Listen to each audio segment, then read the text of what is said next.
Buenas tardes.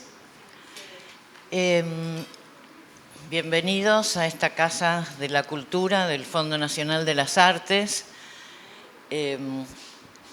Esta es un organismo autárquico que depende del Ministerio de Cultura y funciona el Fondo Nacional de las Artes, que se ocupa básicamente de apoyar a los artistas, en los cuales están incluidos los arquitectos, que en general no conocen demasiado. Así que yo paso el aviso de que se fijen en la página del Fondo Nacional de las Artes, que hay becas. Y es, claro, concursos. Ahora está el concurso de diseño, que es, bueno, no voy a explicarles, pero buenísimo concurso de diseño. Vamos a hacer un concurso, vamos a abrir un concurso de arquitectura y patrimonio, porque, bueno, la presidenta es la arquitecta Diana Sayek y quien está en la parte de arquitectura es Dani Becker, que ustedes deben conocer en la facultad también, y yo, que soy Alicia Santaló, en temas de patrimonio. Entonces, bueno, o sea, fíjense que hacemos bastante para fomentar el trabajo de los jóvenes. Bueno, como decíamos recién, todo lo bueno, llega a su fin. Y la verdad que es bastante emocionante todo lo que pasó durante este mes, desde la inauguración, que se juntó amigos de Tony, alumnos ya grandes y los jóvenes como ustedes, que en general hoy veo que son todas caras jóvenes. Y bueno, yo agradezco que se hayan acercado a la casa para proponernos hacer esta muestra. Y yo pensaba, para nosotros, Tony Díaz, para mí, es un contemporáneo, digamos, es un par que hace pocos años murió, pero ya tenemos que pensar que su trabajo, sus ideas, son patrimonio y parte de la identidad de nuestra cultura. Entonces, mantenerlo vivo, o sea, yo felicito que hayan hecho esta cátedra, que casi les diría que me emociona, o sea, y esta muestra también, o sea, que se conozca la obra de Tony, que fue tan importante, ¿no? Así que, bueno, nada más. Les agradezco mucho. Y por supuesto, la mayoría deben ser arquitectos. Feliz Día de los Arquitectos. Bueno, muy bien, gracias, Alicia. Sí, bueno, la fiesta va llegando a su fin. Compartimos este mes rodeados de este hermoso material que Tony dejó tan bien ordenado para que pudiéramos llegar a hacer una cosa así. Y bueno, la última actividad pública que pensamos es esta, que tiene mucho que ver con uno de los objetivos principales que nos surgieron, diríamos bastante espontáneamente, cuando nos enteramos de la noticia de que Tony se había muerto, ¿no? En 2014. Se están por cumplir ahora 10 años de la última visita de Tony a Buenos Aires, que fue en septiembre de 2013, cuando él viajó con Marulla, su mujer, al acto de nombramiento como académico correspondiente de la Academia Nacional de Bellas Artes en España, ¿no? Y ese fue la última visita que hicieron a Buenos Aires hace casi 10 años.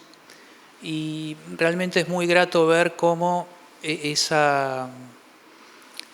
al año Tony falleció de esa última visita. Y es grato entonces comprobar, después de estos años, que uno de los principales objetivos que aparecieron, podemos decir que más o menos lo hemos podido cumplir, que era pasar estas ideas, esta amplitud, esta complejidad primero de comprensión del mundo en general y después de la arquitectura y el urbanismo en particular, que siempre militó Toni tan seriamente como vimos ayer en la hermosa charla de Claudia con Solsona y con Lopatín, esta especie de posición irreductible respecto a estos tres campos, ¿no? La cultura en general, la arquitectura y el urbanismo en particular. Y ese, la palabra legado, la palabra homenaje a mí personalmente no me gustan tanto.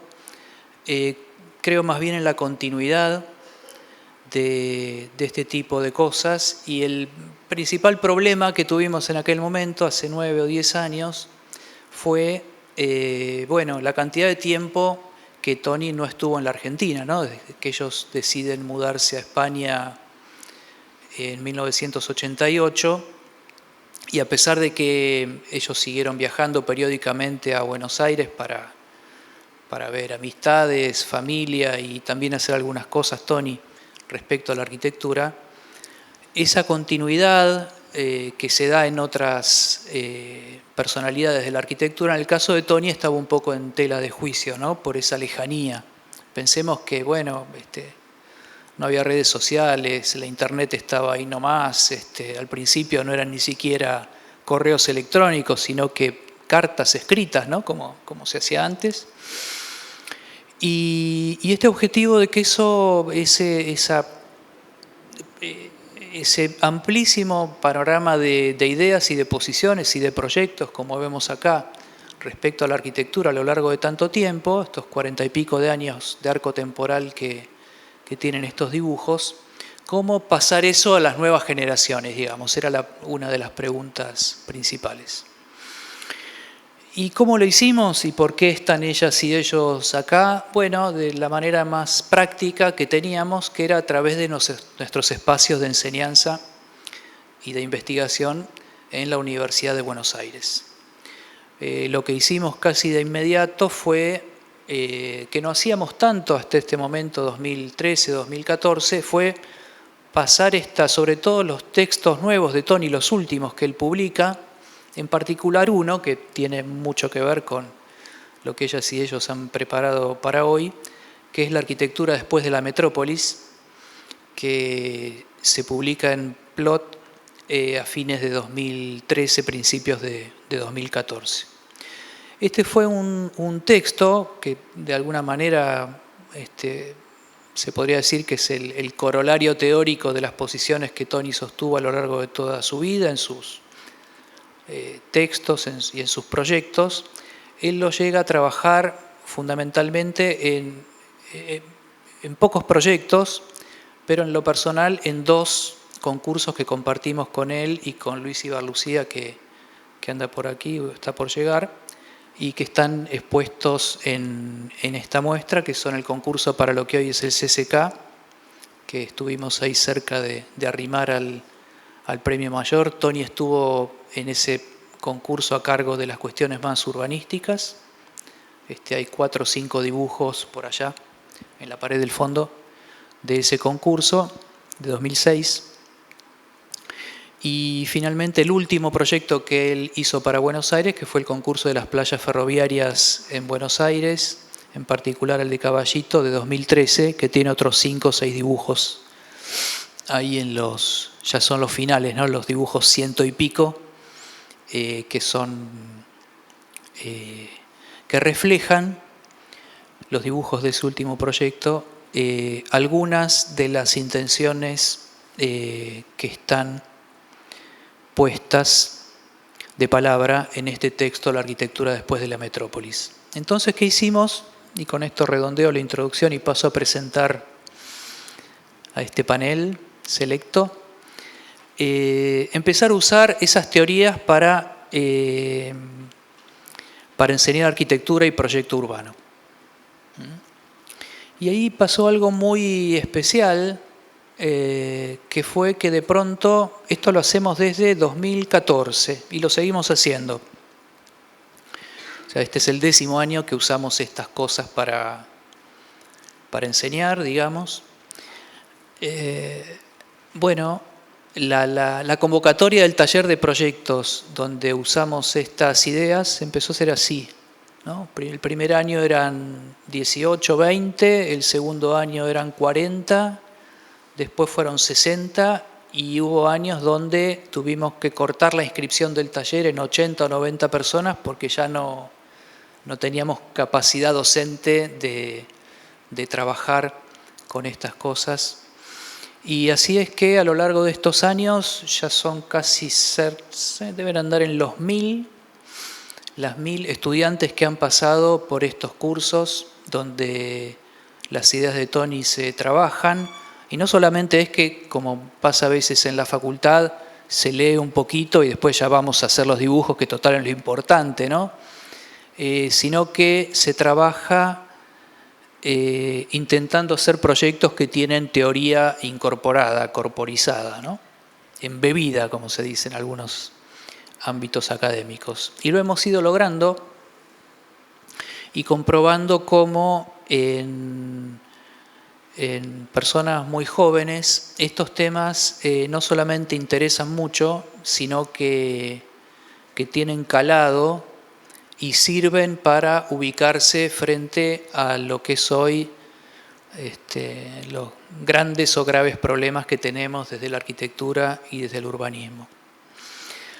Entonces, bueno, hemos armado esta mesa que se llama La influencia contemporánea de Tony Díaz, donde lo que vamos a hacer, hemos venido preparando algunas cuestiones en el último par de semanas o 3, es tomar algún núcleo que sale de estas teorías de Tony y que cada una de ellas y cada uno hable desde lo personal, como arquitectas, arquitectos y profesionales de la docencia, y bueno, conversar un poco de eso, y si las cosas van bien, que podamos tener alguna pregunta de ustedes, y vemos qué tal.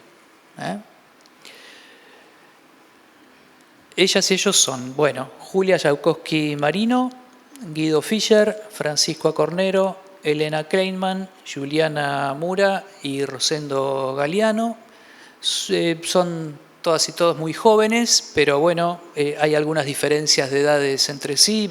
Guido y Rosen ya fueron estudiantes del taller hace 7 años, una cosa así, o sea que no es que ya son tan chicos.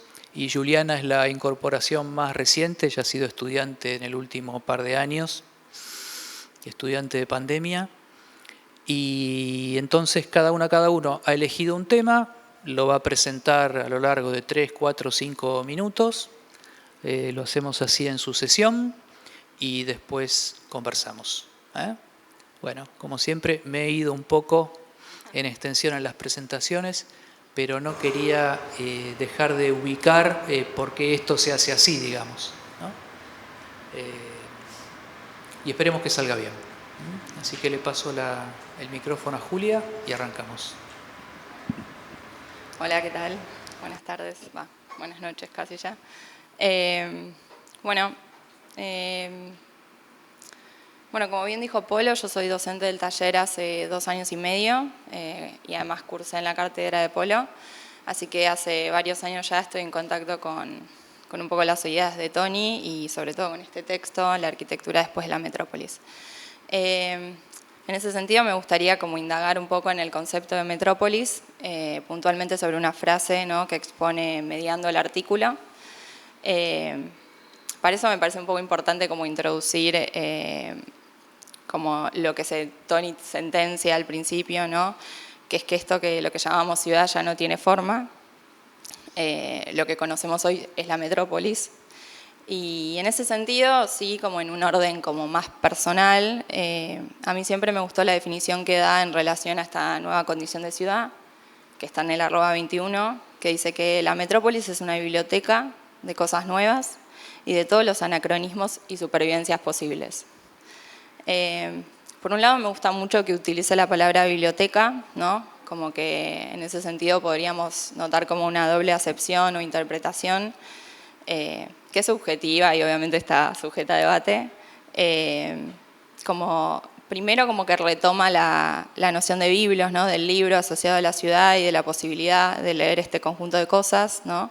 Como la metrópolis como espacio de saber colectivo y lectura. Y como en esa idea reafirmar un poco la metodología del taller, ¿no? Que un poco Polo ya explicó, ¿no? Por el cual muchos jóvenes llegaron a Tony a través de estos años, ¿no? Que es que a través de la teoría y la lectura podemos proyectar. Lo que compone la ciudad, la metrópolis, puede ser leído. Y por otro lado, como una segunda acepción, si se quiere, como la idea del conjunto, ¿no? Muchas cosas que están ahí esperando ser aprendidas. Un filtro por el cual, como cosas de distinto grado, ¿no? Se convierten en cosas de distinta clase, se equiparan. Bueno, Tony habla siempre de como las distintas aulas, las distintas cosas, ¿no? Todas en una biblioteca y este desafío que nos propone un poco, que es que lograr una misma lengua que nos permita organizarla y entenderla colectivamente. Para mí es como muy lindo imaginar como una biblioteca física, ¿no? Como que bien sabemos proyectar, ¿no? Los arquitectos, con todo eso que es capaz de enseñar la propia experiencia de la metrópolis. Pero bueno, a su vez, como Tony habla de que esta biblioteca es de cosas nuevas, anacronismos y supervivencias, esto tiene que ver como un poco con la experiencia del taller, ¿no? Que es como que hay algo en identificar lo nuevo temporalmente que resulta como más sencillo, ¿no? Como que lo nuevo se revela de forma fácil por su poca permanencia en el territorio, ¿no? Y en el taller siempre se da como un debate muy interesante a través de lo que suscita lecturas diversas, es lo que identificamos, ¿no? Como anacrónico o superviviente. Bueno, este año se dio como un debate muy interesante en relación a estas dos ideas y sobre todo cómo mapearlas en el territorio, ¿no? Esto es como un proceso que hacemos puntualmente en el taller, en el cual a partir de un texto teórico buscamos palabras claves o con cierto bagaje teórico y luego las identificamos materialmente en el territorio. Entonces como que aparece lo anacrónico como lo que no es actual, sino propio, característico de las costumbres del pasado, y luego la supervivencia como la vigencia de la cosa, en especial de algo que pertenece a otro tiempo o es propio de otra época. Entonces como siempre como poder buscar en el territorio aquellos que genera una u otra cosa, diferenciar lo que persiste el paso del tiempo a pesar de su forma antigua. Creo que es una tarea súper relevante porque nos hace pensar como sujetos políticos qué sigue generando valor, transformado o no, a pesar del tiempo. Un poco tener una actitud frente a la memoria, ¿no? Arquitecturas que permitan la reinvención y que siguen permitiendo el encuentro. Sabiendo que la metrópolis es como la no identidad, ¿no? No hay una sola identidad a la que responder, sino que hay muchas. En ese sentido, continúa Tony en este mismo párrafo, el @21, es un auténtico campo de experimentación de hechos controlados o no controlados socialmente, de buenas y malas superposiciones, montajes y permanencias. Entonces me gustaría cerrar, ¿no? Como que la capacidad de crear algo nuevo en la ciudad está en poder aprender de la experiencia de lo diverso, ¿no? De esta colección de cosas, de la experimentación de lo vigente, de una misma lengua, finalmente de la biblioteca. Y bueno, y de cómo nos dice Tony, como creo de una forma optimista, que se le puede volver a dar forma a la ciudad. Muchas gracias. Bueno, qué difícil la tarea que nos encomendó Polo. Creo que ninguno de nosotros conoció a Tony, y entonces Tony para nosotros es como una eminencia, ¿no? Y además, esto que mencionaba Juli y Polo de la complejidad de la teoría de Polo, de Tony, para nosotros Tony es Polo.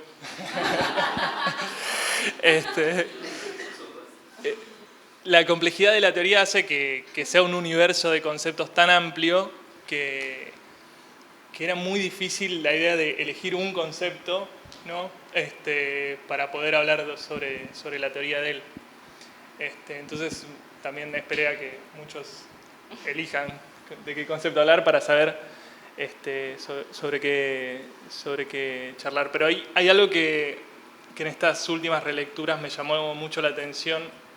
Tony trabaja mucho con dialécticas que un poco, por lo menos para mí, dan cuenta de esa complejidad en una tensión que genera entre distintos puntos, ¿no?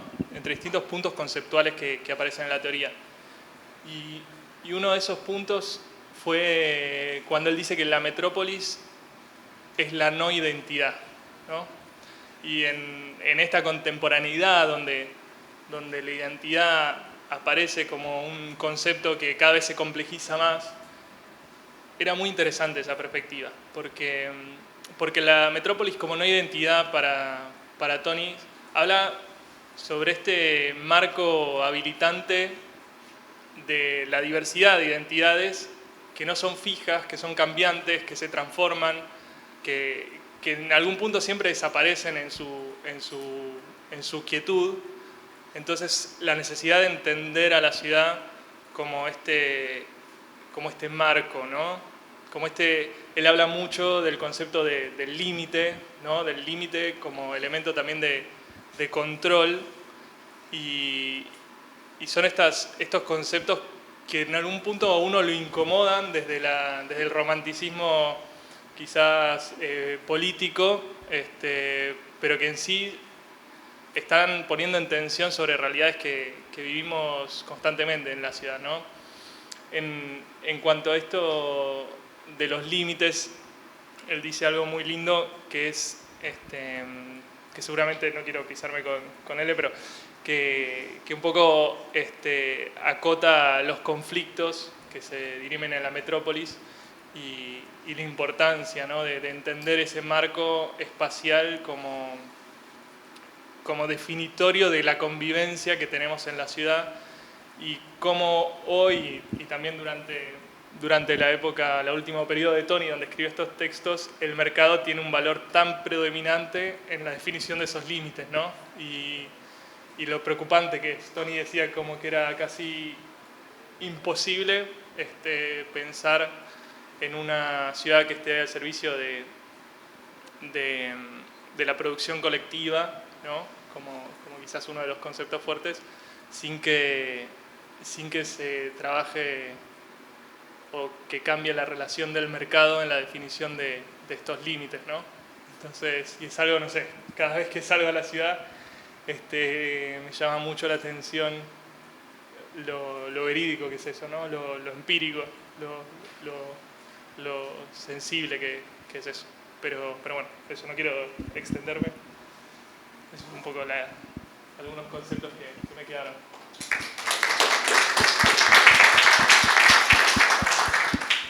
Bueno, hola, ¿qué tal? Buenas noches. Bien, a mí, esta tarea compleja que nos encomendó Polo, me puse un poco a revisar los textos de Tony, y hay un concepto en particular que lo tenía ahí dando vueltas, que se denomina resonancias temporales. Y bueno, en realidad en el taller nosotros, un poco lo que contaba Juli antes, trabajamos sobre el texto de la arquitectura después de la metrópolis, y en ese texto hay un pasaje en particular donde él habla de la resonancia.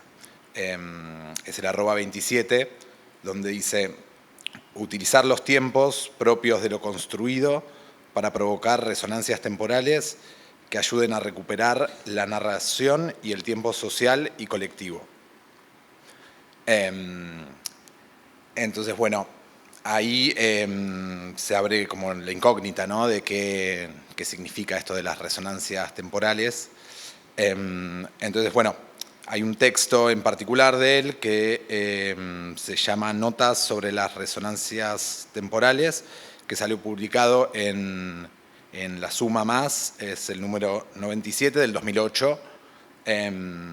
Y bueno, él ahí un poco define este concepto. Lo que dice es que cada vez que uno recorre un edificio, una calle o una plaza, el grado de satisfacción está determinado por la posibilidad de que se generen viajes hacia atrás y hacia adelante.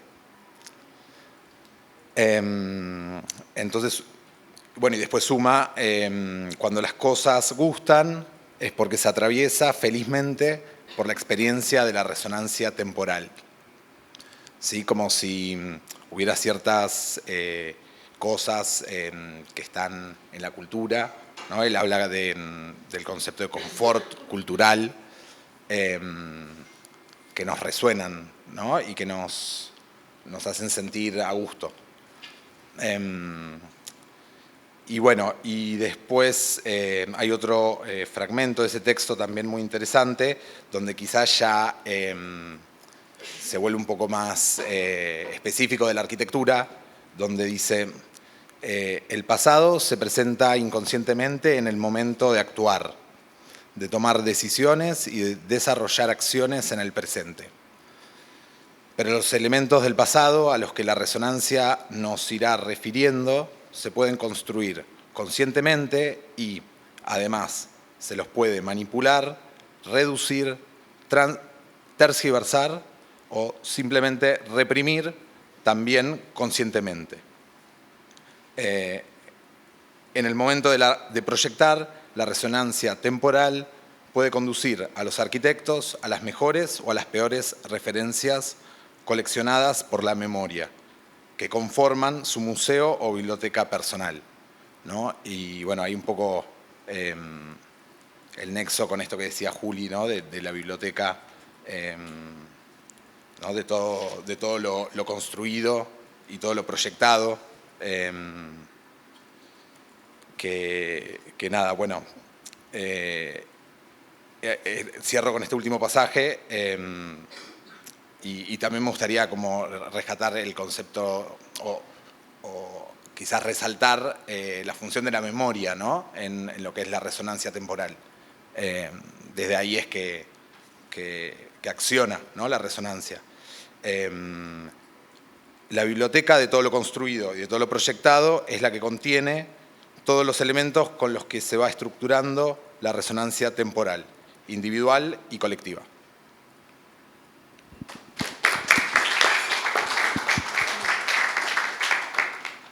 Hola.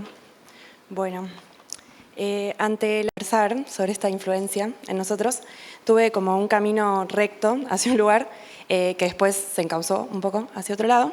Lo que primero me convocó, digamos, de la arquitectura después de la metrópolis fue la concreta utilización de las palabras felicidad, emoción y sentimiento en un texto en torno a la ciudad que yo estaba leyendo en el marco de una materia de la facultad.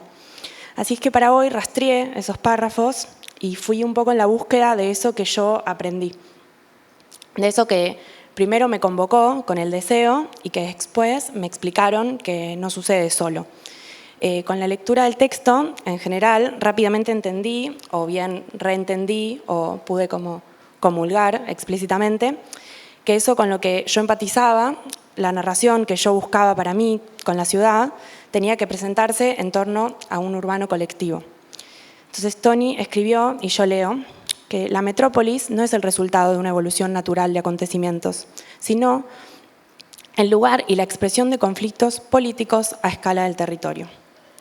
Bueno, en este momento en la cursada yo estaba haciendo un mapeo exhaustivo de la ocupación de la costa del Río de la Plata desde la Reserva Ecológica de Costanera Sur hasta el comienzo de la ciudad de La Plata. Anotaba las pisadas y las actividades que se llevaban a cabo y el dominio de las tierras. Lo que el mapeo me daba era que de las 70 y pico infraestructuras que había, la enorme mayoría de las infraestructuras llegaba, o sea, las que llegaban al río, eran infraestructuras cerradas, en mayor o menor medida, con excepción de 3. El parque del río en Avellaneda, la Ribera de Quilmes y el parque Pereira Iraola. En ese momento entendí lo que era la disputa, que lejos de ser natural, esta condición era justamente la expresión de conflictos políticos, no dados o perdidos, de entregas y concesiones.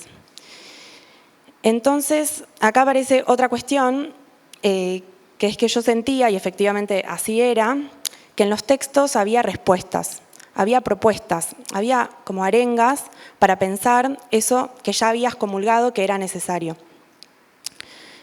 En continuación con la cuestión de forma, Toni explicitaba: si se trata de poner límites a la ocupación del suelo, límite significa forma, implica a la política, en su sentido más general de soberanía y poder, y de ello hay que ocuparse. Bueno, entonces yo creo que ese año yo sentí que era muy trascendente lo que estaba pensando y haciendo, que había una disputa muy clara y que la solución era política en tanto que era fuerte y que la arquitectura formaba parte. Leo como una última parte y una reflexión. En ese sentido, dice Toni, la arquitectura resultante es la expresión más directa de esos conflictos, es decir, la de su solución y la de su posible coexistencia. Y las intervenciones ejemplares pueden jugar un rol decisivo en la regeneración del urbano colectivo. Intervenciones ejemplares son aquellos proyectos de escala urbana que tienen la importancia física y la trascendencia política que les permite transformarse en puntos de referencia de las nuevas alegorías de lo común. Sobre esto suelo pensar bastante algunas cosas. La primera es la confianza en algunos edificios y la segunda es recordar que un gesto ejemplar es eso representativo de una voluntad política y cultural que debe o es posible articular como islotes.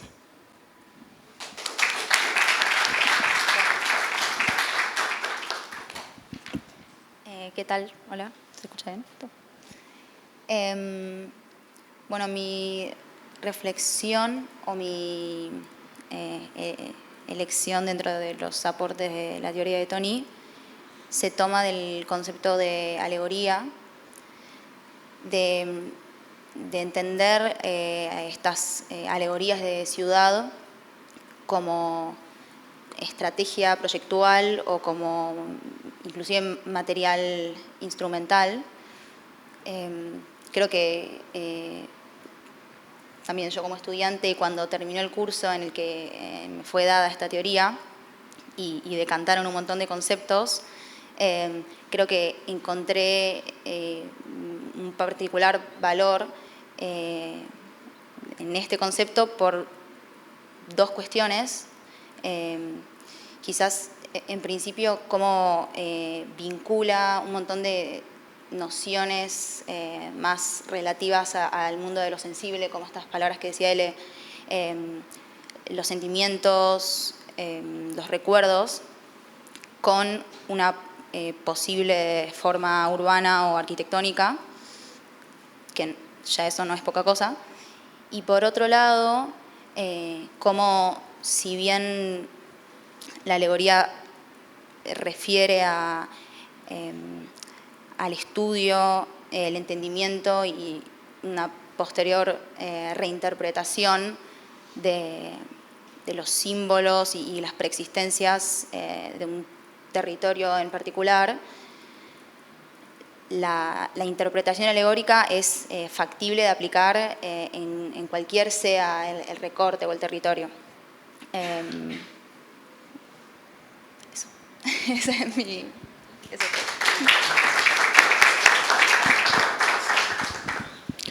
Bueno, se escucha así.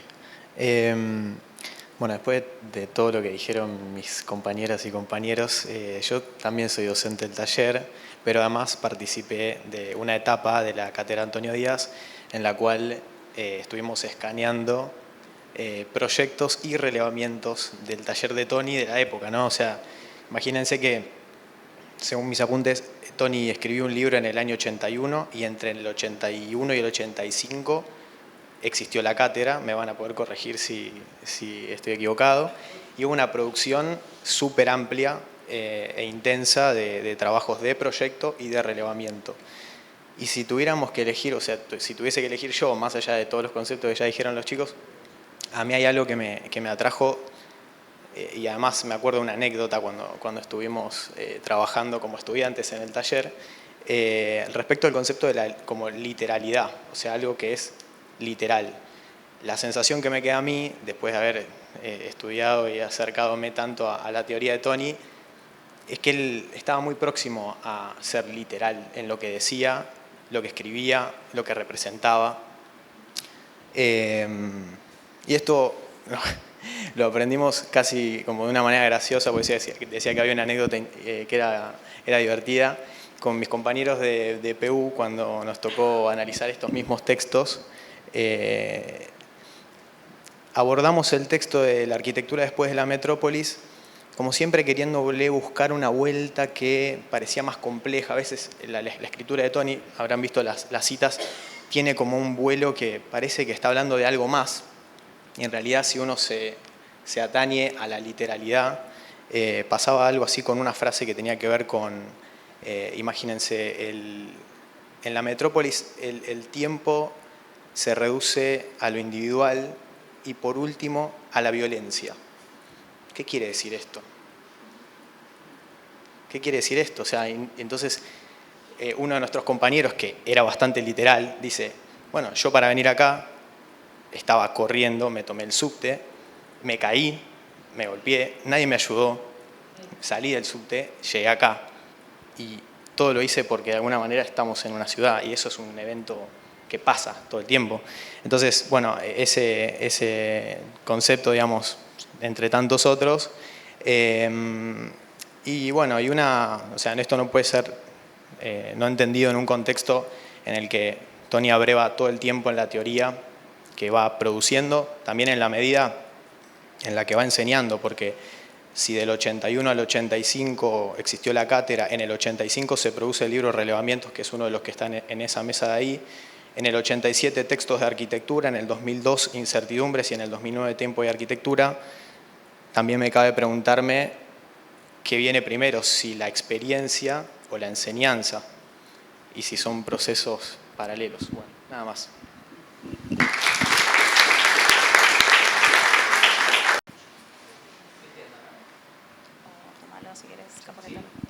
¿Ahí? Ah, bárbaro. Bueno, como habrán comprobado, saben más que nosotros en muchos temas. También lo que a mí me resulta muy interesante muchas veces es cómo ven en los textos y en las teorías cosas que nosotros no vemos o no nos resultan tan evidentes, ¿no? Quiero aclarar un par de cuestiones de alguna cosa que ellos dijeron. Cuando hablan de arrobas, esto quiere decir que el texto del que estuvimos hablando, cuando Tony lo escribe, el manuscrito, digamos, que en realidad está escrito en computadora, tiene él, para escribir, combinaba párrafos escritos en muchos momentos de su vida distintos. Podía en un texto poner un párrafo recién escrito con otro de hace 20 años y los diferenciaba con una arrobita, ¿no? De la arroba de la dirección de mail, y así estaba escrito el texto, que fue como nosotros lo conocimos cuando con Luis recibimos ese texto para el concurso de las playas de Caballito. Venía con esas arrobas, ¿no? Y entonces nos dábamos cuenta de que, digamos, son textos, los de Tony, que, bueno, él decía, yo no sé escribir, digamos, yo no sé escribir como escribe la gente que sabe escribir. Yo pongo cosas, las combino, las pongo una al lado de la otra, como hago con mis proyectos. Yo creo en eso, decían que las cosas no se articulan, no son orgánicas entre sí, sino que se yuxtaponen, se pueden contradecir también en esa yuxtaposición. Pero cuando lo usamos en el taller para trabajar, bueno, le pusimos un numerito a cada arroba, ¿no? Para que se pudiera entender de qué parte del texto estábamos hablando. Entonces, por eso por ahí dice @7, @24, bueno. Y después resultaba que a lo largo de los años había arrobas que tenían más rating que otras, digamos. O sea, la @9 siempre estaba, siempre le elegían, había otra que no le elegía a nadie. Y así fuimos construyendo una especie de... Inclusive el texto, en un momento, para unas cosas también de investigación que hacíamos, lo recombinamos, ¿no? Las pusimos en orden según el rating, digamos, como los rankings de los discos que se hacían antes. Bueno, este está arriba y así, en orden. Y eso daba una teoría un poco diferente, ordenada de otra manera. Y esto dio, bueno, y ahora me gustaría pasar alguna pregunta de ustedes, que también hay ex estudiantes por ahí o estudiantes de ahora, por ahí docentes de ahora también de este nivel del taller y también de otros, que es que a través de este trabajo nos parece que las ideas de Tony siguen caminando, digamos, o siguen rodando. Él fue publicando a lo largo de su vida, era muy consciente de lo que importaba y no importaba publicar. De hecho, nos contaba que este texto del que estuvimos hablando, él dudaba de publicarlo porque le parecía que algunas cosas no estaban, ya él quisiera decirlas de otra manera y demás, pero de todas maneras lo publicó. Pero bueno, desde lo primero que él publica que tiene realmente, que se incorpora al debate de la arquitectura, por lo menos de Buenos Aires, que es el famoso texto Buenos Aires, la arquitectura de la manzana, que está en el libro de la escuelita, que muchos deben conocer. En distintas etapas estos textos marcaron algo, ¿no? Estos libros que reseñó Rosen, ahí la segunda aclaración, el taller de Tony en la FADU funcionó entre el 84 y el 88, un poquito más adelante en el tiempo. Siempre marcaron en esas épocas algo relevante y que vale la pena volver a transitar. Bueno, a nosotros nos parece que este camino va digamos, tenemos la tranquilidad de que hicimos una parte del trabajo que nos parecía quizá de las más relevantes, es decir, como le decía Alicia antes de empezar hoy, que este ámbito que ha podido producir junto con el Fondo Nacional de las Artes, esta exposición que estamos con mucho orgullo de haber podido hacerla, es que esto alrededor de lo que significó la personalidad de Tony para tanta gente no quedara en una conversación de gente grande, digamos, ¿no? Que un poco nostálgica y con el convencimiento de que estas ideas no solamente tienen valor, sino que son fundamentales para trabajar.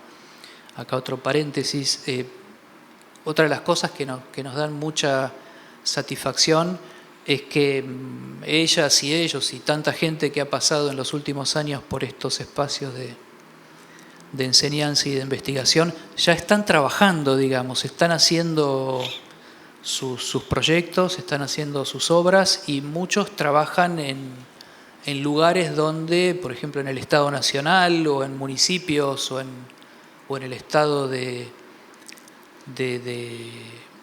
alguna de las provincias, donde tienen mucho poder para hacer cosas, ¿no? Realmente una de las cosas que para la generación nuestra no estaba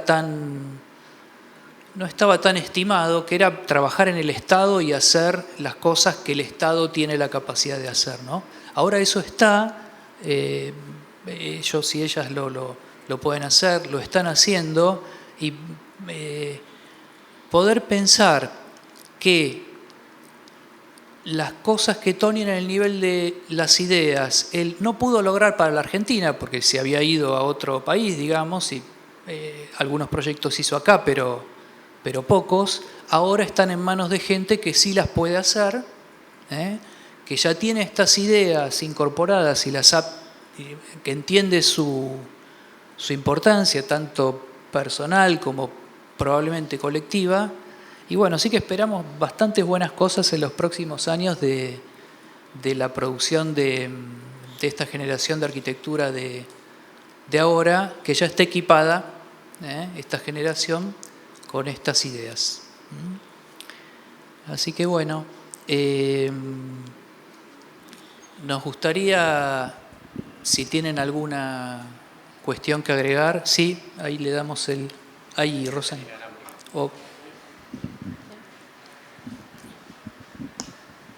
Hola, ¿qué tal? Bueno, felicidades a todos. Hay algunos que conozco más y otros menos, pero nada, es lindo volver a escuchar estas citas que, bueno, en mi último año de la facultad en 2019 las vi en la cátedra de Polo, así que, bueno, nada, muy lindo volver a escuchar y reflexionar sobre el trabajo de Tony. Me quedan así como preguntas que, bueno, las voy a hilvanar más o menos como pueda. Pero bueno, hay como palabras como que se repiten entre las que está la memoria, digamos, y el trabajo o la palabra que veo destacada, que es incertidumbres en el trabajo. Y bueno, todos estos arrobas que da Polo son como oraciones como que nos dejan siempre como un poco pedaleando en el aire, en el sentido de, bueno, hago toda esta bajada y después, ¿qué hacemos? O sea, como que después de toda esa reflexión que ahora la tiene el arquitecto o el que proyecta o el diseñador, y bueno, y te quedas con justamente la incertidumbre, bueno, ahora, ¿cómo hago eso de la metrópolis a la ciudad? ¿Cómo se hace el pasaje?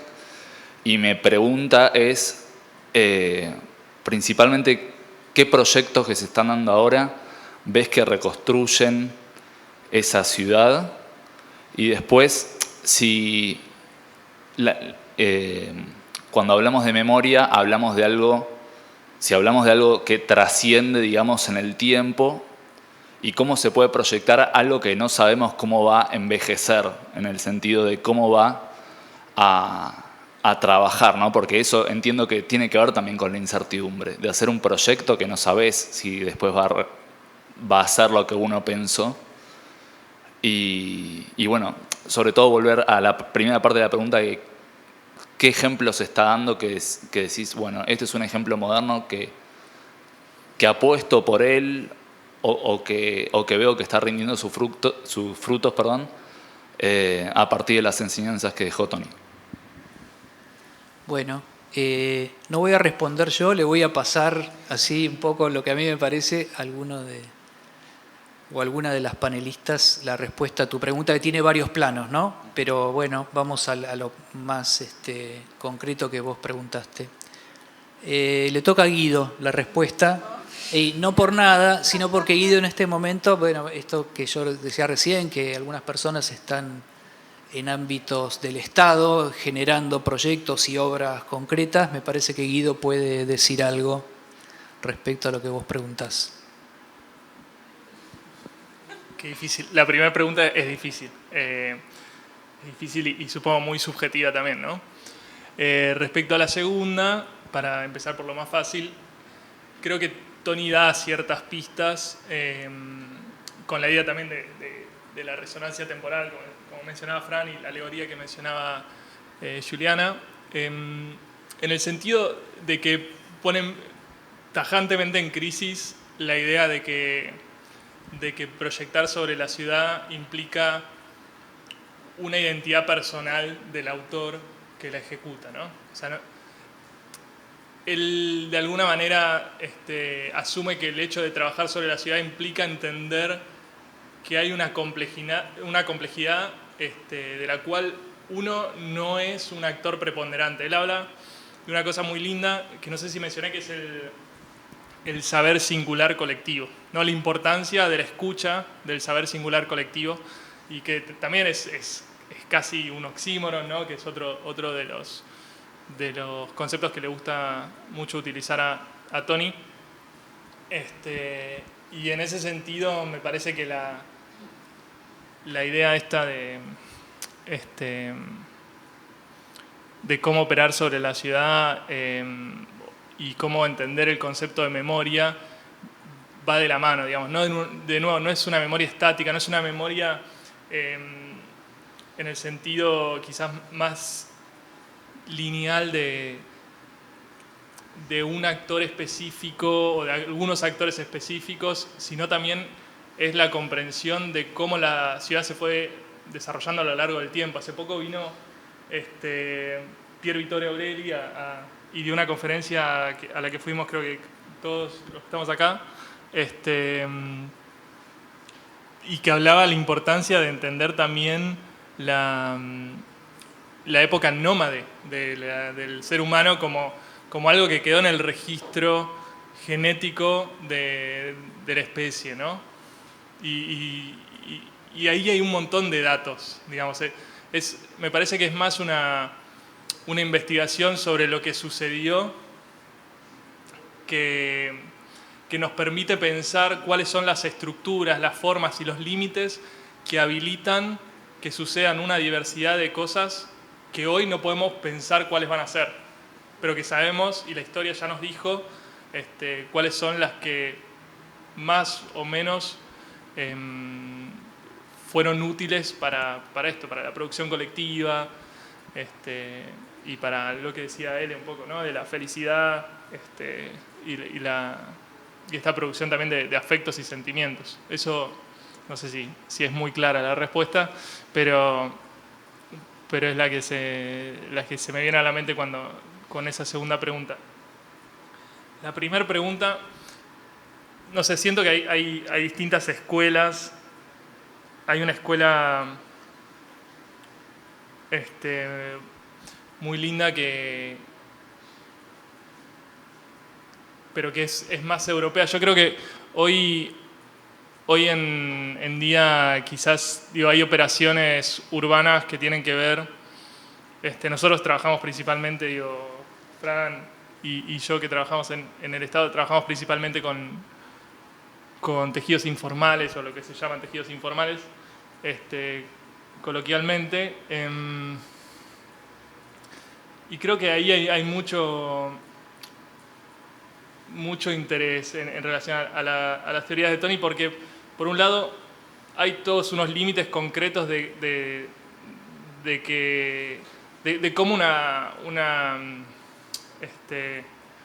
comunidad logró desarrollar su convivencia sin control y ordenamiento del Estado, ¿no? Históricamente. Y hay algunas que emulan quizás estos límites tradicionales, como pueden ser más los tejidos de asentamiento, y otros que quizás son métodos de convivencia con menos control. Y el otro día hablábamos también en el taller, si no me equivoco, con Polo, de la importancia, ¿no? de que haya actores que un poco definan esos límites en pos de un bien común, ¿no?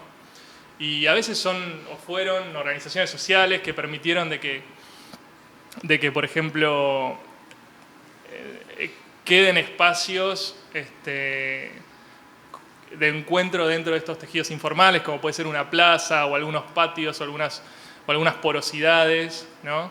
En los tejidos, pero a veces existe la necesidad de que el Estado, por su capacidad de transformación, que es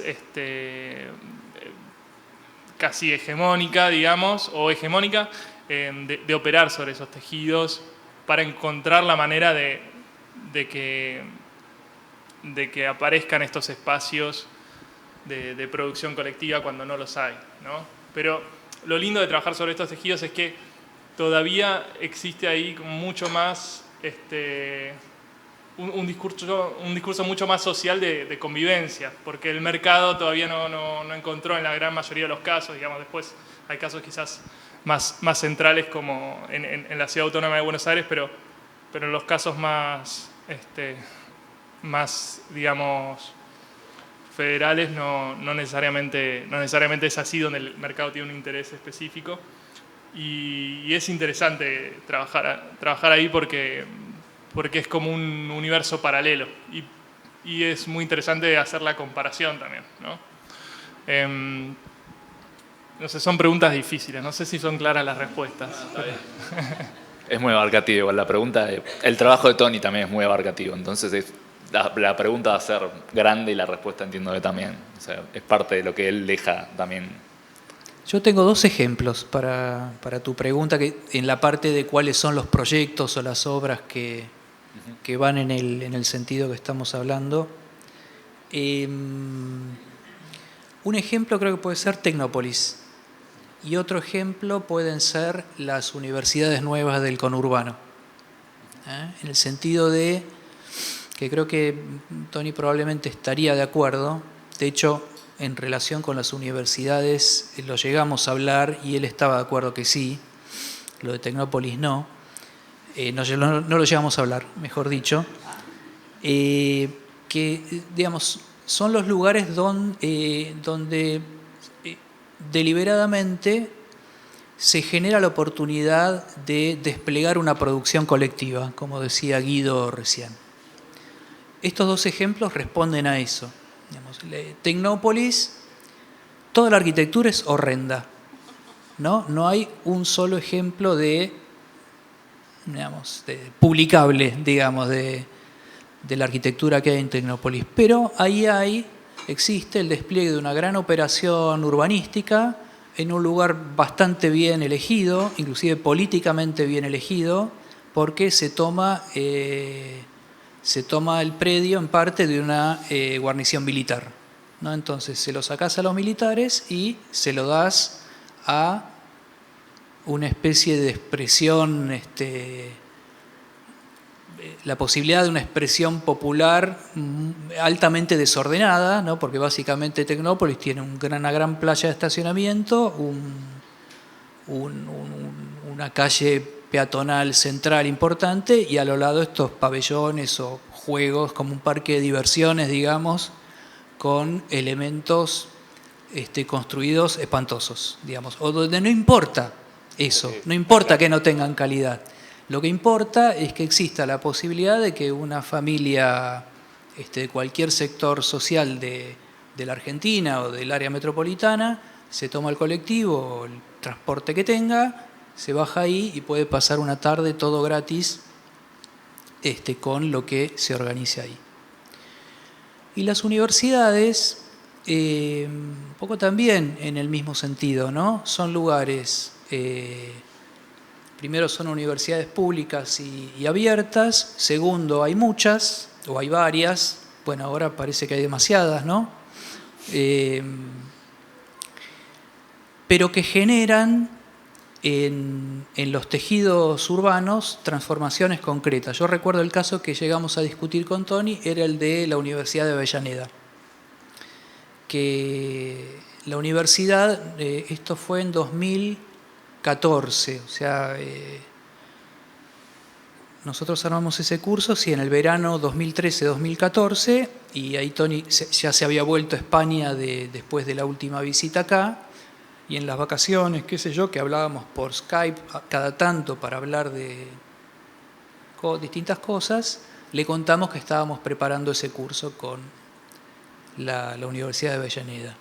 Yo le pregunté, Tony, ¿te parece que a vos va más o menos por este lado esto que vos, estas cosas que vos decís en el texto? Sí, me parece que puede ser, porque esto yo no sé mucho de estas universidades nuevas de la Argentina, pero me parece que en el caso de Avellaneda, que la particularidad que tiene es que Avellaneda no dispone de un predio para un campus único, como por ejemplo San Martín para la UNSAM, Moreno para Moreno, La Matanza para La Matanza, sino que tiene edificios o predios municipales dispersos. Entonces ahí estaba la oportunidad de que si en asociación con el municipio la universidad tomaba esos edificios y predios y armaba unas lógicas posibles de inserción de las carreras de la universidad, ahí existía la posibilidad concreta, y yo creo que en cierta medida lo fue haciendo la universidad, de armar esto que está presente en este texto del que estuvimos hablando, que es la posibilidad de generar estos lugares de representación colectiva que Tony llamaba alegorías, ¿no? Como presentó Juliana recién. ¿Qué sería ahí la alegoría? Bueno, es una representación más o menos abstracta de un valor colectivo, como puede ser, el ejemplo que damos en clase siempre de la alegoría es la estatua de la justicia, ¿no? Con la balancita y la venda, ¿no? Ahí en esos términos de la escultura clásica se representa un valor muy abstracto, como la justicia, con algo que se reconoce que es mujer, etcétera, ¿no? Y en la arquitectura esto también se podría hacer, solamente que a través de la mediación de la forma, ¿no? Que de nuevo, no importaría que esté demasiado bien compuesta la forma, sino que sea capaz de representar de alguna manera ese valor colectivo a través de la resonancia temporal para un sector de la sociedad o para sectores amplios de la sociedad. Esa es un poco la verdad que está muy bien la pregunta, y se contesta a largo. Muchas gracias.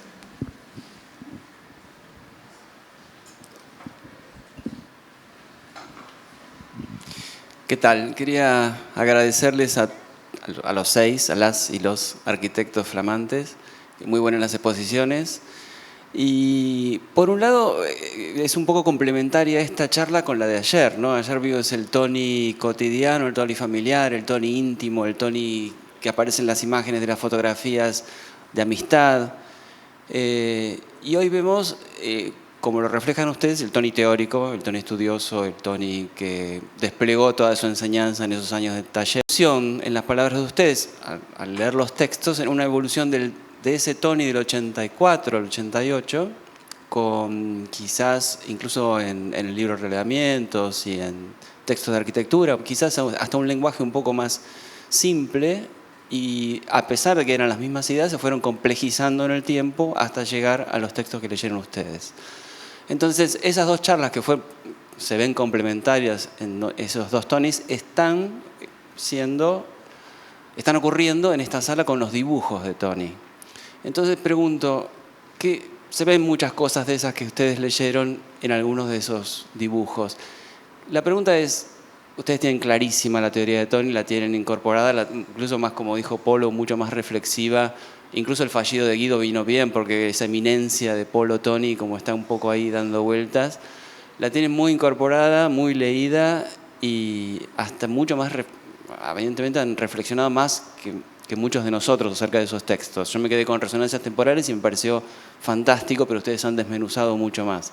Entonces, ese desmenuzamiento en el texto, ¿podrían esbozarlo? No les pido que lo hagan muy profundo, pero esbozarlo, qué cosas de los textos se ven en los dibujos y qué otras cosas que no están en los textos aparecen en estos 109 dibujos que vemos hoy. Muy por arriba, no pido nada. Al contrario, o sea, que sea más lúdico, más intuitivo, que sea más lúdico de lo que... No les pido reflexión como Polo, al revés. Esta se la podemos pasar a Rosen en su rol de escaneador de... Sí, tal cual. No, esto también para dar los créditos necesarios. Estos años, una de las cosas más constantes que hemos hecho es un proyecto de investigación sobre lo que fue la experiencia pedagógica del taller Tony Díaz en estos años que citamos recién, proyecto que codirigen Claudia Santaló con Fernando Llaven, con un equipo de investigadores jóvenes que son en parte ellos y ellas, pero bastante en particular Rosen y... ¿Cómo se llama? ¿Stiberman? Nico Stiberman, que en esos primeros años se ocuparon con muchísima dedicación, y en el estudio de Luis, donde están, ahí tenemos un stock de relevamientos y dibujos del taller de los 80 importante. Y bueno, yo creo que se pasaron 2 años ustedes yendo y viniendo del negocio donde escaneaban, y trabajando mucho con esos dibujos y estudiándolos, ¿no? Y está por ahí también esa posible relación, complementando un poco la pregunta de Fernando, que está Bárbara, con dibujos esos que ustedes escanearon, que no son estos, digamos, pero que muchos de estos dibujos él los estaba haciendo al mismo tiempo que hacíamos en el taller nosotros, estudiantes, eso que ustedes estuvieron relevando o escaneando, y que eso que se hacía en el taller de Tony era consecuencia de las cosas pensadas que están en estos dibujos de acá. Así que bueno, a ver, Rosen.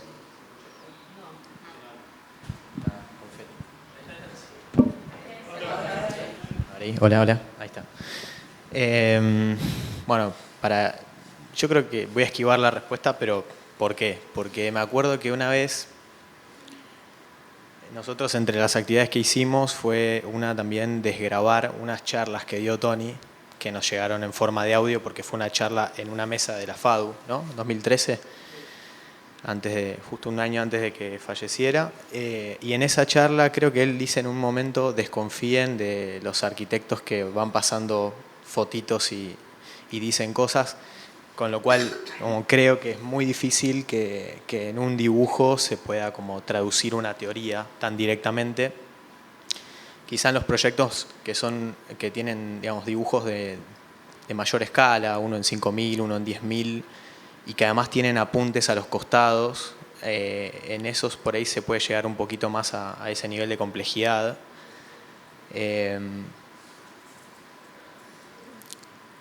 Y también sucede que, digamos, esto que yo decía antes de la literalidad también pasaba en la aproximación al trabajo. O sea, los relevamientos que se hacían en el taller de Tony eran de cuestiones súper mundanas, como por ejemplo el acceso a una vivienda, el porche de una vivienda relevado en 1 en 25, los pórfidos, las columnatas, etcétera, hasta relevamientos de enclaves urbanos como el proyecto del Parque Los Andes, con lo cual esa aproximación que era tan literal, si uno después rastrea en los proyectos, en las relaciones de llenos y vacíos, de las implantaciones, el uso también de la vegetación como algo que siempre está presente en casi todos los dibujos y que por momentos la teoría prácticamente no lo menciona. O sea, como que hay algo que la teoría no está, en el dibujo sí, y entonces como que es necesaria como ver las dos partes de alguna manera. Y después, bueno, en relación a la representación que vemos acá, es que por lo menos la impresión que a mí me deja, que había un montón de los dibujos que yo no conocía, es que para nada es inocente, siempre como el encuadre, el punto de vista, la escala, el color, siempre es intencionado y está contando una serie de cualidades que probablemente excedan también a la teoría, ¿no? No sé si te respondo. Sí, Fer. Rosen, sí. ¿Sí? Bueno, ¿hay más?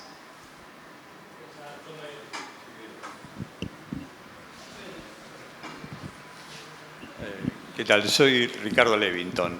En realidad me dedico a las estructuras, pero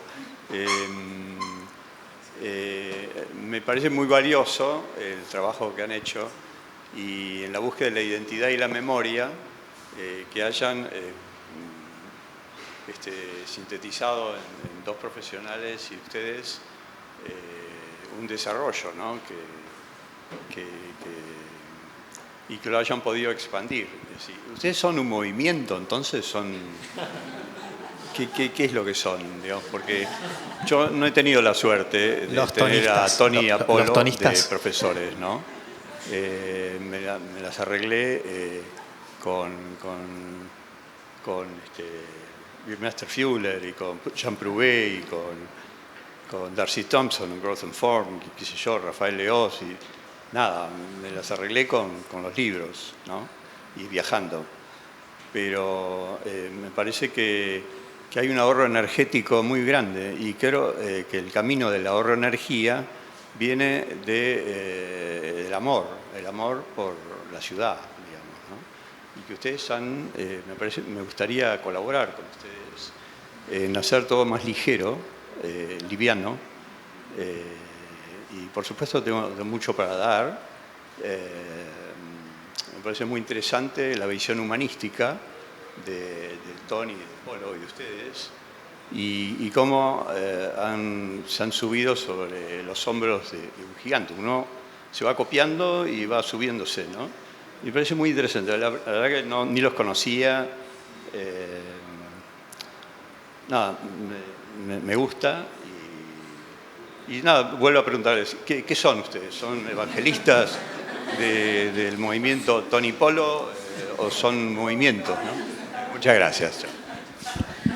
Bueno, muchas gracias, Ricky. Y además por haber venido. Qué lindo. Bueno, podemos ponerle fecha de fundación a este movimiento, que es hoy. Ahora nos vamos a la escalera a hacer una foto. No se nos había ocurrido. Ojalá La verdad que no, yo personalmente no sé muy bien qué contestarte. Porque además, salvo que me falle la memoria, yo no recuerdo que Tony, por lo menos expresamente, se haya propuesto en algún momento de la vida liderar ningún tipo de movimiento. Si bien en la práctica ocurrió.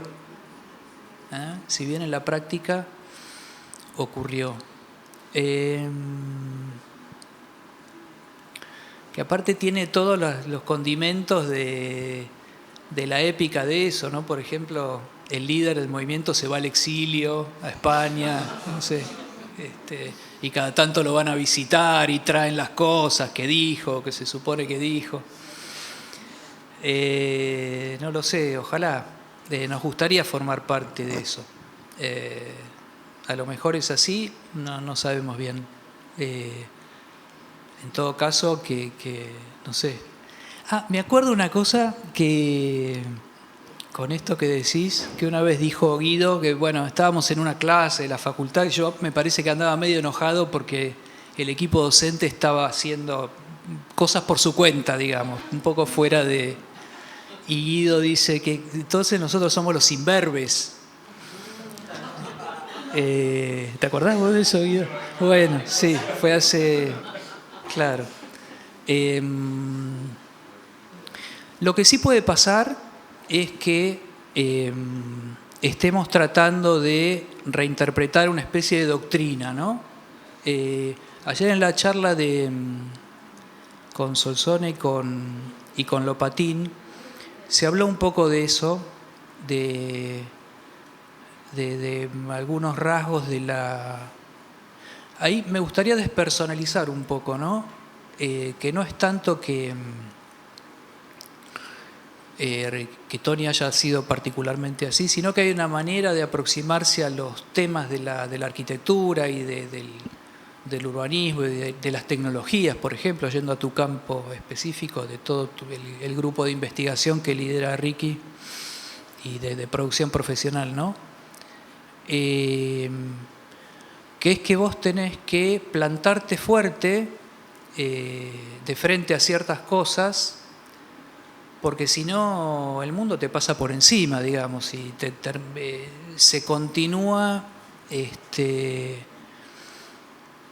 utilizando al saber nuestro profesional en favor de las cosas que no tienen que ser, ¿no? Más a favor del mal que a favor del bien. Y hace falta a lo mejor tener doctrinas y decir o no decir o mantener en secreto que hay un cierto movimiento o de la continuidad de una posición, ¿no? Cultural y profesional frente a ciertas cosas o a todas las cosas de manera muy firme, ¿no? De manera muy firme. Si es en ese sentido, sí, somos un movimiento. Pero bueno, hasta ahora nadie nos había bautizado, o nos había hecho la pregunta, qué sé yo. A mí se me ocurre otra posible respuesta que también despersonifica en Tony y pasa como a personificar en realidad en Polo, que todos compartimos que formamos parte de la cátedra, estudiamos y después fuimos como convocados a formar parte de la docencia y si bien hoy estamos acá presentando temas de Tony Díaz, bien podría ser una charla de Albert Pope o de Neil Brenner, como que también está la existencia de leer y aprender, y en ese sentido seríamos más polistas que ¿no? Como en un sentido de sí, que hay, sí, o de la convocatoria en un punto y de la enseñanza sí puede ser del método, ¿no? Como de esto de poder comprender dónde hay un valor para usar nuestros cerebros en pos de entender, de comprender cosas, la ciudad. Eso.